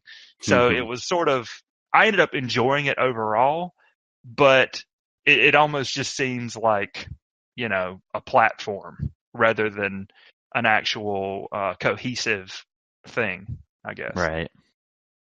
Yeah, I can see that. So I guess if you're like, I want to play a co-op game with somebody, where can I do that? Or I want to just hang out with somebody and do ridiculous stuff. Where can we go to do this? You can go to Montana in Far Cry 5 to do that. But, nice. But in terms of, I don't think there's any real specific experience that you're going to get, So it's kind of, it just depends on, what pops into your head and who you're playing with, I guess, is what I'm saying. Mm-hmm. That's how much fun you're going to have with it. All right. But that's that. And I guess, so to me, that was the reason I guess I thought it was so interesting, is that the way they advertised it and then the type of experience it kind of ended up being. Yeah. So you're going to sue them for false advertising. Exactly. I'm going to get rich, and then I'm going to invent a jump to conclusions, Matt. Does anyone catch that reference? How about that? So anyway, the other thing that I was going to mention is a game called Hacktag, which I'll try to keep it to a minimum. But Hacktag, it's a good name. I don't know what this game is, but it's a good name. Does it have anything to do with hacking? Oh, absolutely. And Great. It's very similar. It's very similar to another game that I really, really liked. That was also pretty flawed, called Clandestine. So it's an asymmetrical co-op jam where you play as these sort of anthropomorphized animals. I think that's the correct way of phrasing that. Like, so you can pick to play as like a cat or a raccoon or a hyena. Did you play as a bear and name yourself Cheeseburger? They didn't have a bear. I think bears are too scary, so those were kind of like enemies, because the enemies that you kind of deal with in the game are also animals. So there's like rhino enemies. Oh wow! Okay. Probably bear enemies. But yeah, I played a fox named Cinder, who was sort of a firefox, which was my little inside stupid joke. And my co-op partner, I think, played a raccoon, some female raccoon. But I guess the thing that's so cool about it is that, you know, I always love it, you know, and Flex, you know this about me. I love these co-op games where both players need each other, you know. And, you know, Hacktag absolutely 100% nails that sort of gameplay. So, cool. For instance, like, you know, I don't really know a better way of putting it other than kind of giving sort of like a little play-by-play. And I think I did this in the Steam review I wrote on it. But so one of the things that could happen, so you've got one agent who's sort of sneaking around. Most of the time, you're trying to get some sort of data. There's usually some reason to be trying to get this data, but whatever. And then your other guy has sort of got this, he can see the map, but he's also kind of got this overlaid grid on top of it. That's almost sort of the way that this network connects. And he can kind of move along this network and do different things. So, you know, some of the things that he can do, he can hack doors to open them for you. He can turn on coffee makers to like distract guards. You know, he can download data. So they're all kind of, he can hack cameras. So an example of one of the things that might happen is, you know, one character will, you know, the hacker might, you know, ring a phone in a corner, and then the guard will kind of run to get that phone. And then while the guard's going to get that phone, the agent who's on the ground will actually hack some sort of physical console to actually give the hacker more access. And then the hacker will kind of use that access to maybe go into the next hall and like hack a camera or two so that the agent can kind of sneak by. And there's sort of like antivirus or whatever. I don't know what the best way of describing this would be, or how close this actually is to anything resembling network security. But there's like a little basically patrolling antivirus, and there are things you can do that will kind of draw the antivirus to your location. But for all of the 50 people in the world who played Clandestine, it's the thing about Hacktag. So many people play this game. So the thing about Hacktag is that the both of the people are kind of in danger. So it's that was one of the things that I thought was kind of lame about Clandestine, is that if you were playing as the hacker, you were never really in any danger. You know, if anything, if you got caught in the network, they would just like lock you out for like 10 seconds or something. But in this one, it's almost like they can kind of quarantine you and kind of isolate you to sort of a single console, and so kind of cut you off from the network. And then your agent has to come to kind of release, kind of physically somehow hack that console to kind of release you back into the system. But it's a really, really good kind of push and pull kind of thing. And then there are a lot of some of the codes that you find require kind of both players to kind of do something to kind of open a door. So there are certain doors that both of you will need to do something. So one guy will need to interact with it physically, and the other guy will need to do something digitally or whatever. But that part of the game is all awesome. Nice. Cool. Go ahead. Continue. Oh, I was just going to say that, of course, there are all the things about the game that aren't the gameplay, and maybe what you might call the there's also a kind of skill tree that's pretty cool, and you can kind of get these skills, and one of them is, so there's some that allow you to like download data faster. There's some of them that allow you to go invisible. Like if you're on the network, you can kind of make your presence there invisible for 15 seconds. If you're playing the agent, you can drop a smoke bomb to get away from like someone if you're spotted. Our favorite skill was one called Stubborn, and basically if you get captured by the guards, they'll kind of walk you to a quarantine cell, and as they do that, the the way that the hacker can help you is by going and locating his kind of avatar on the door, and then as the guard walks through the door, you can slam the door on the guard. Oh, geez. Which is pretty fantastic. Yeah. That's the way for you kind of to escape. And so this skill called Stubborn makes it so every couple steps your agent like shakes his head and like crosses his arms like I'm not going. And so that gives the hacker a lot of time to get into position to kind of like do something to keep you from being put in this quarantine spot. Nice. So that sort of stuff's all cool. Then so the things about the game that are kind of ridiculous are, one, I think it's like a French team, and the English translation is not stellar. All right. So there's one skill that's like it's like you can hack or you can download data from multiple machines that are connected in the same room, as opposed to doing them one at a time. And the skill is like the player can hack Minit PC in the room in which he is, or something like that, and you can tell what it is. But you're like, wow, that's some real. I have a soft spot for bad translations from foreign teams, so this is kind of a perk. It's winning at points. So hold on a second. Is this anything like I? Wait, I. Divine Cybermancy. Yeah, Bruges acquired. Are we talking? Are like kind of translation are we talking about here? Yeah, it's pretty. I mean, it's you can tell what it's getting at, but it is just all a little obvious that it's not written by someone who's a native speaker. I mean, don't you remember that guy and I like he tired of all pillaging and like. At first it was fun, but now he's just like tired of it. I do remember him. He was the emotional. He was like the emotional villain. That's him. The only other weirdness with it is, and this is so weird. So the way that I would imagine most people play this game is you get a buddy, you get in there, you just play through the main story missions, and then you're like, all right, that was fun, and you're done. Every time you finish a mission, you get like a loot box, and the loot boxes have like cosmetics or money that you can use to buy cosmetics, or like icons to represent your character. And it's such a strange thing.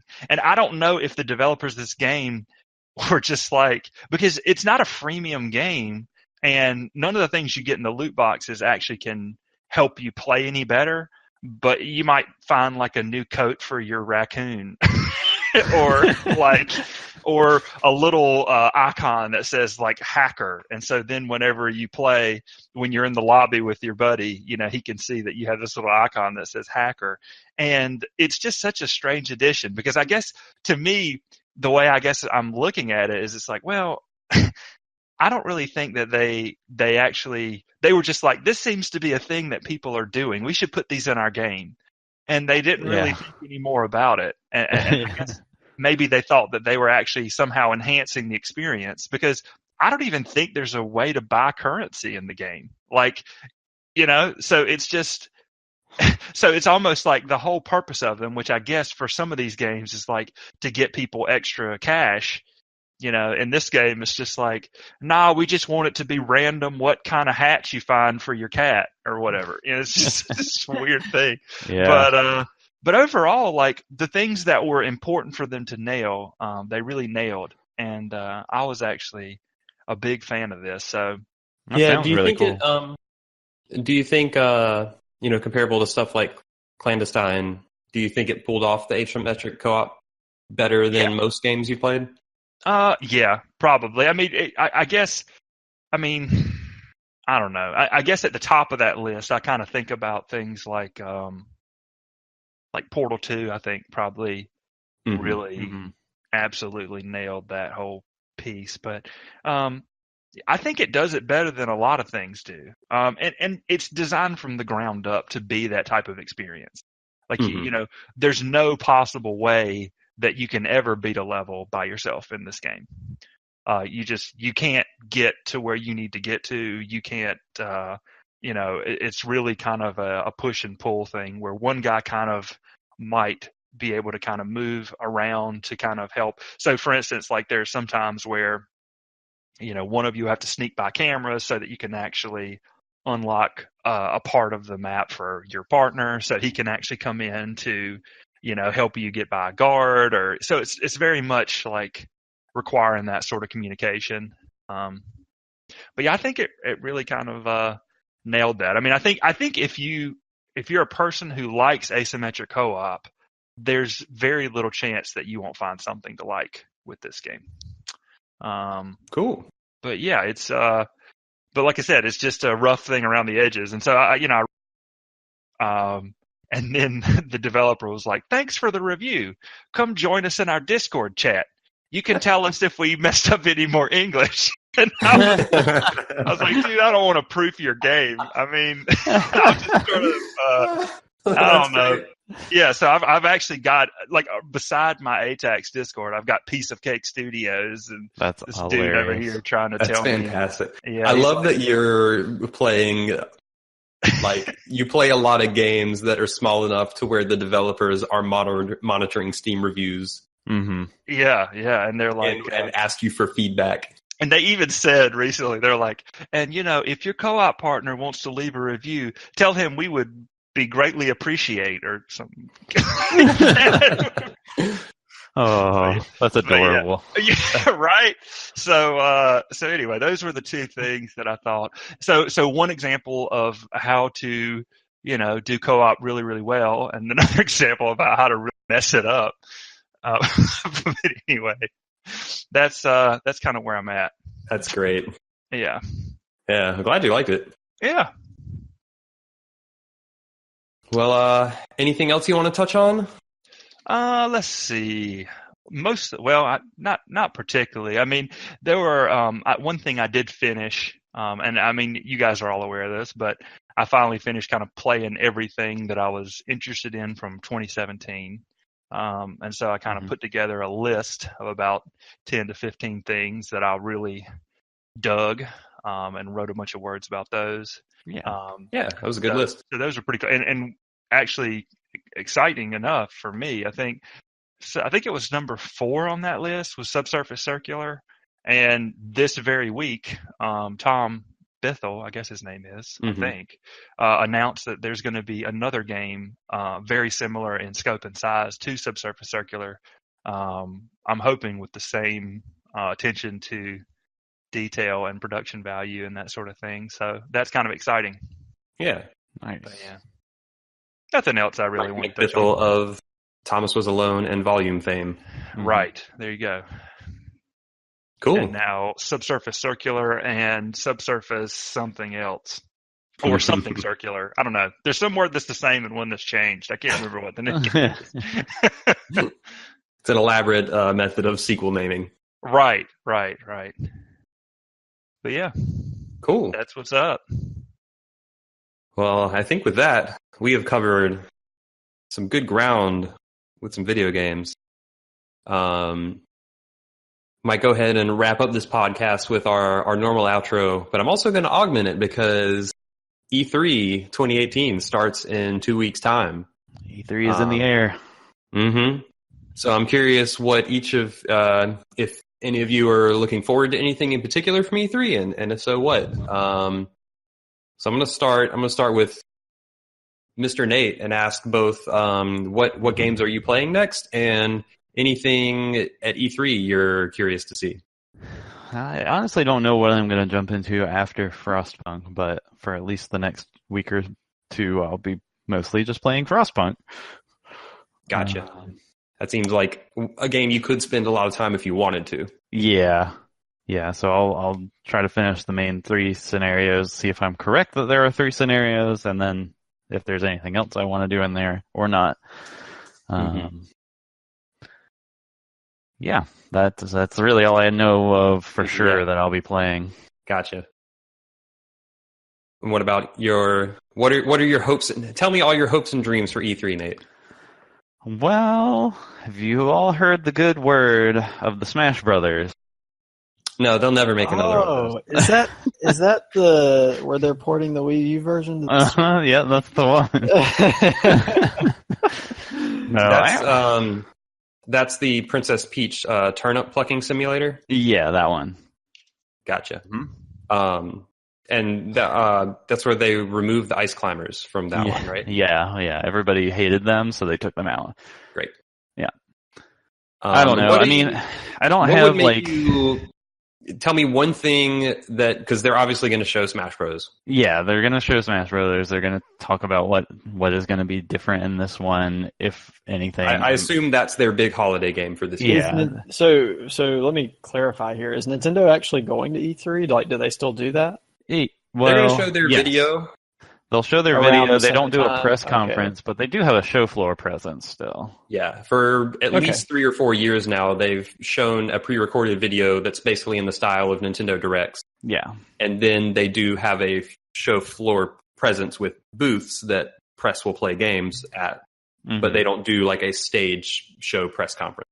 Yeah. So Reggie can't laser eye anyone who asks about Mother 3. Well, that was in one of these pre-recorded video things. So he definitely, absolutely could. So yeah, I mean they're doing a Smash Brothers tournament. They'll have their show floor. They're doing a Splatoon 2 tournament too, I think. Probably. So yeah, they're doing stuff there for sure. Their main focus will definitely be Smash Brothers. Whatever what is that your is. main hope and main fear for Smash Brothers? I don't even know. I just want to know what this thing is. Like, I'm pretty sure I know what it is. well, yeah, but I just want to see. Like, I just want to sit there and let them like give me whatever pitch or like sizzle reel or overly dramatic trailer. Do you really need a pitch? Do you not know exactly what this game is? No, yeah, absolutely I do, but I still enjoy their presentation around Smash Brothers. I guess. To be be a fair, trailer of Mario throwing fireballs at Link. Yeah, dude. To be fair, Sweet. Nintendo does have a way of reinventing things. I don't know if Smash lends And itself then to 20 that. Pokemon will appear on the screen fighting Fire Emblem dudes with swords. Yeah, man. Yeah, I don't know This if is great. this is a game where that happens, but you know, Nintendo has ways of surprising people, I guess. Yeah. I have no idea what the scope or anything of this game will be relative to the most recent Wii U version. It might be mostly like 95% the same. It's going to be like that game, plus they'll add Squid Kids and they'll give Mario a hard hat costume. Yeah, I mean, that's the safe bet for sure. Like, Because that's like the new stuff they've done since then. New costumes for the characters that have had new stuff and the Inklings and some new stages. Sure, that's the safe bet. Yeah, but I'm excited just to see because. And will they bring Ice Climbers back? Yeah, they have to, right? I kind of wonder if They better. I mean the Switch has, Nana. Yeah. I guess, some local. I don't know. Doesn't it have like IR or Bluetooth like for local multiplayer? It'll be curious to see if they add any like I don't know co-op adventure modes or anything like that. Yeah, I mean the 3DS had some like co-op stuff that you could do in there by pairing your 3DSs together. So like they could take some of those modes and change them up and put them in the Switch version. Do you want a Subspace Emissary style single player mode? No, I don't care. I mean, if they do that, fine. If not, fine. So you asked me what I'm excited about for E3, and like honestly, I just don't have anything. Yeah. But if I had to pick one thing that like this is the thing that I am most curious to see what it is, it's definitely maybe excited about's the wrong word, but like what is the thing you want to see? Yeah. I just want to know what it is. Right. Fair enough. It'll be a Smash Bros. Game. It'll be a Smash Bros. Game, and I'll play it a lot. Yeah. I guess you will. I feel like I played every Smash Bros. Game less. Yeah. Time's gone on. I don't know if that's true for me or not, but sure. Any other E3 curiosities for you, or is that the main? Is that kind of it? I'm curious what Bethesda's going to bring. Yeah, because they're kind of I guess the Rage 2 thing came out, and now I'm worried that that's all they'll have. I guess this is a good crossover with one of the things I was going to say is I'm really curious what id's working on, aka I could see them revealing a Doom 2. Right. Because it's been over 2 years since that game came out. Yeah. And the ending of that clearly left room for a sequel. Yeah, they're clearly going to make a sequel to that game. Yeah. Clearly. Clearly. Actually. While it is actually pizza. While I think technically their name is attached to Rage 2, I think most of the heavy lifting, my understanding, is being done by Avalanche. So right. I think id should have the capacity to be working on something else. Yeah. So I'm curious. That game would make sense. Yeah. So that's probably actually my number one curiosity for E3. Yeah. Ryan, what are you playing next, and do you have any E3 curiosities? As far as playing goes, I will probably continue with Iconoclasts and Frostpunk. After that, I don't know if I'll finish those games or what I'll do after that. E3 curiosities. So, well, so there are a few things. Like, there are a couple things that came out that I'm kind of curious about. I don't know. I'm hearing some good things and some bad things before I get to the E3 stuff. So, like State of Decay 2 and Detroit Become Human, I think just came out recently. So I'm kind of curious what those games are doing. But then as far as what we might see at E3, and I guess I just said that because, like, I don't know how much on any hype train there are a few hype trains I ride, but usually I just like to see what's going on. I will be interested to learn more about Halo 6 if that gets announced or if it has been announced. I don't know. Where is that game? They haven't announced it. It's not been announced, and it's been 2.5 years since Halo 5. So that is a weird absence. Yeah. Yeah, I'll be curious to see if Microsoft brings that up. The Spider-Man game looks pretty interesting. And past that, maybe like some pleasant surprises could come out with like Final Fantasy VII Remake or who knows what else. You're funny.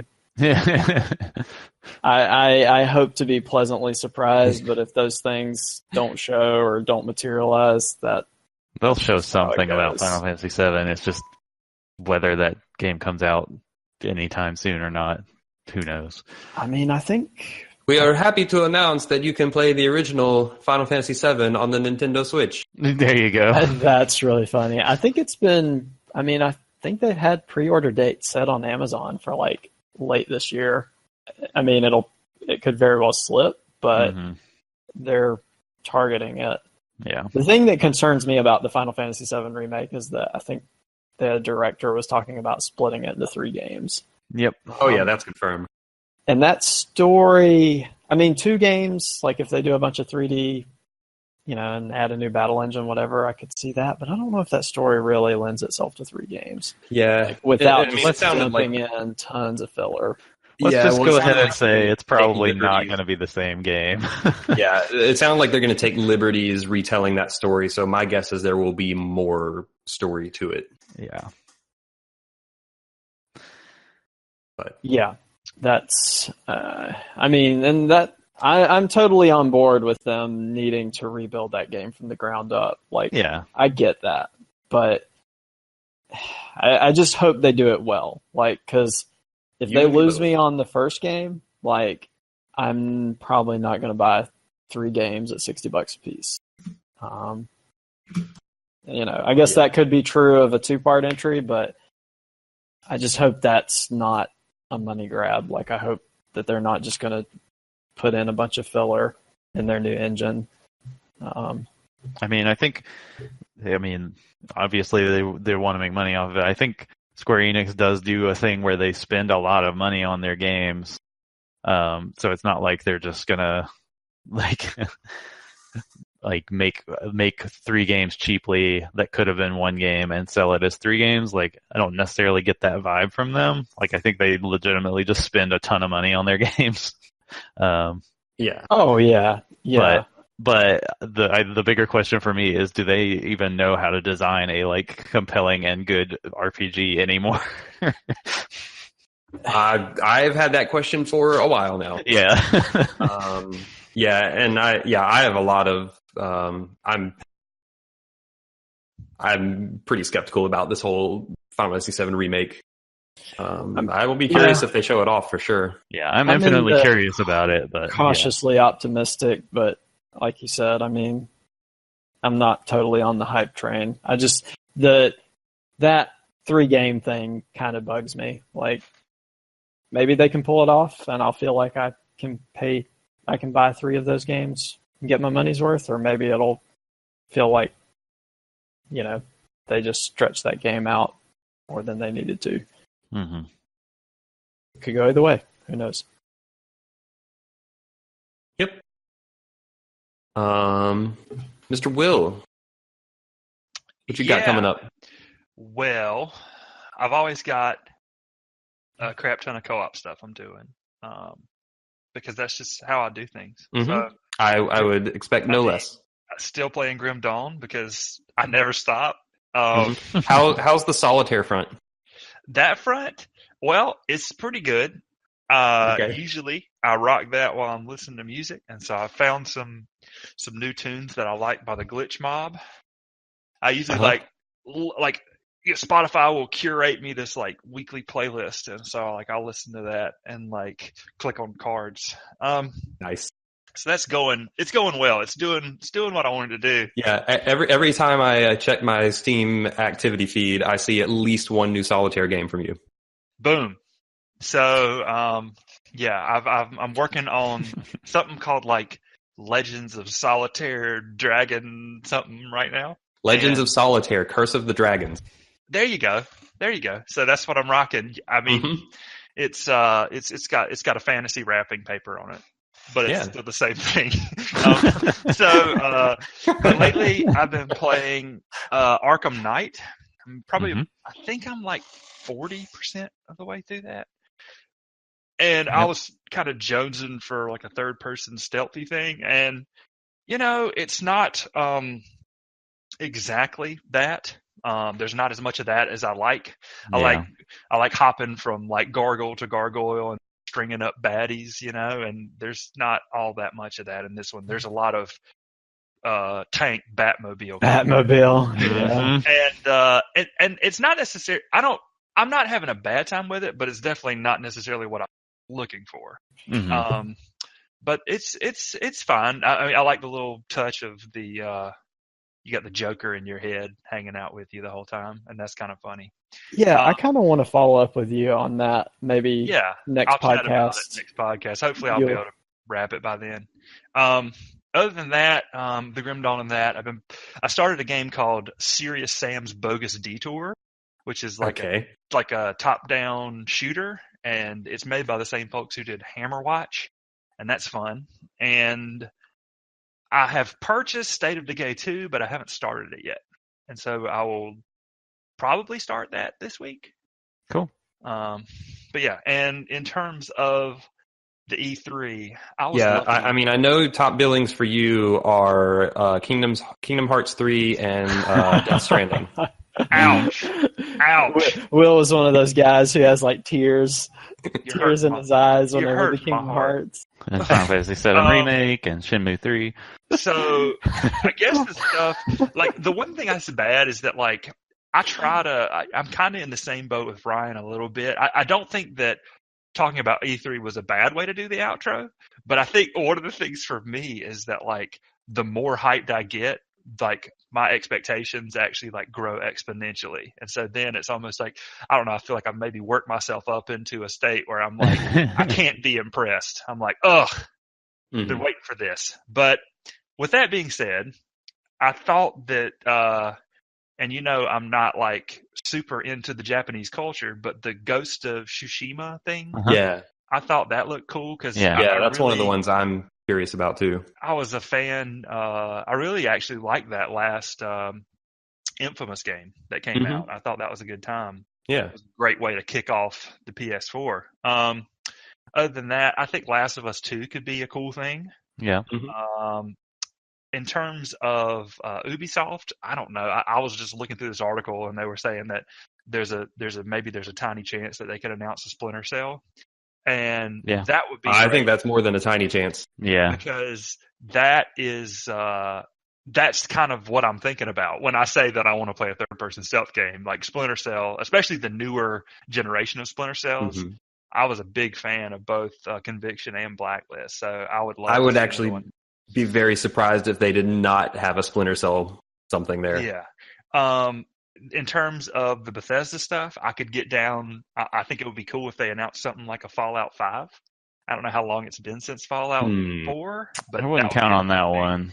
Yeah, that was late 2015. But you're talking about we're talking about likely? Dreams. Yeah. No, I want to hear all your hopes and dreams. What did you say, Ron? Do you guys think an Elder Scrolls game would be more likely, or even that's kind of out in left field right now? That's probably more likely, but I still wouldn't say likely. Yeah, I don't know. I guess like even though Skyrim has been coming out on new consoles for like 3 years, it's got like a VR version, a Switch version. I'm playing it on my iWatch right now. I think I saw an ad. Memories of that game are not particularly strong. Like, I don't really remember it with like a whole lot of fondness or anything. Do you remember Fus Roda? I do, but I guess just thinking VR ad. I guess I feel like I remember maybe Oblivion with more fondness. Or Fallout 3 I do as well. With more fondness when it comes to the Bethesda stuff. Which makes it hilarious to me that Skyrim has been the one to blow up because... Yeah. Well, I guess if you just throw it in front of everybody's face all the time, maybe that's a strategy. Yeah. To be fair, I like Skyrim better. Okay. Well, I actually think it's a better... This is a whole bigger discussion. I think it's the better game, but I have more fondness for Oblivion. There are people out there who will fight to the grave that Morrowind is the best game. Right, yeah. Right. Well, it's got the best theme music. Mm-hmm. That's true. And then otherwise, other moonshots I was just thinking about, if Microsoft announced like Alan Wake 2, that would be super cool. Oh, that would be pretty cool. But they did kind of leave that one open too. I don't know. It just seemed like a thing, and I think every time they talk to Remedy, they're like, they always say that it's something that they would like to do. They've never like said like, oh, that's all the Alan Wake that there is. So you that don't want would be Quantum Break 2? I mean, Quantum Break was fun, but it wasn't as good as Alan Wake. But anyway. Yeah, no, that's some good stuff in there. Yeah. How about you, buddy? I will also be playing Frostpunk. That is the next game I'm going to start, following the trend here. Mm-hmm. Also in my batch of games where I picked up Minit and Frostpunk, I also picked up Bloodstained. Yep. So I'm kind of weirdly excited to check that out. Nice. As That's a like sometimes Castlevania fan. The old school-ish thing they did. Mm-hmm. Yeah, this is because the main game they're working on is more of a Symphony of the Night style game, but they met their stretch goals to where they put out this one first, which is a more like original NES Castlevania throwback. But it seems fun. And I got a couple more small games on my backlog that I might tackle soon. But mainly it's going to be Frostpunk, I think, in the next couple weeks. If I don't get distracted anymore with Into the Breach. Winter is coming for the ATACS crew. Yeah, I saw some sort of game, like it must have been like a year ago, but it was a game that had this really like ornate sort of green and yellow kind of aesthetic where you play as sort of like the guy who is almost like a mayor or a governor of a town, and you have to choose which of your citizens to like sacrifice or something like that. I don't remember if you guys remember that thing coming out. For some reason, like that doesn't ring a bell. When you guys talk about the like liking this sort of like let's make some real hard decisions in the survival game. For some reason, it made me think about it. But yeah. maybe I could figure out what I'm thinking about. But anyway. Yeah, I'm not sure. Yeah. But yeah. Yeah, as for E3, it's mostly a lot of curiosities. Like, there's nothing I'm super pumped about. Yeah. Definitely curious about Ghost of Tsushima. Definitely curious if id will announce a Doom 2. I'm curious if From Software will show anything. Mm-hmm. Curious about some other games like Last of Us Part 2 and the Tomb Raider game. Curious if Microsoft will show anything interesting at all. My guess is they'll show Gears 5, but I don't actually know what they're going to show. Yeah, they'll have a Gears or a Halo or both, right? Like, that's what they're going to do. Yeah, it's going to be one or both. I'm really excited about Forza Horizon 5. Yeah. 4, it turns out, was just really unnecessary. Yeah. So we can just go right to 5. Yeah. Well, no, 4 will come in 2 more years. They'll do the prequel to 5. They're just planning ahead. Yeah, they're thinking ahead because, most games would just do 4 and then they would come out with a prequel for 4 later, but they're just going to go ahead and call it 5. Yeah. And do this right. I'm on board with that. Yeah.